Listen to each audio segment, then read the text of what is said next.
Tinatamaan ng Petit Jollibee yung mga balloons. Ayan na. Happy birthday! Happy birthday, baby! Wala ka ang box naman. Wala ka namin ni Daddy. We will do everything for you. Naiiyak ako! Happy birthday, anak! Marami na lang. Very last month lang ako nanganak. Tapos nandito na tayong lahat. We're so happy today. Happy birthday, anak! Dami na kamahal sa'yo!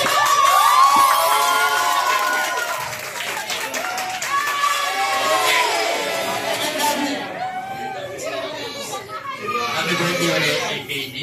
Sana lumaki kang maayos at laging may takot sa Diyos.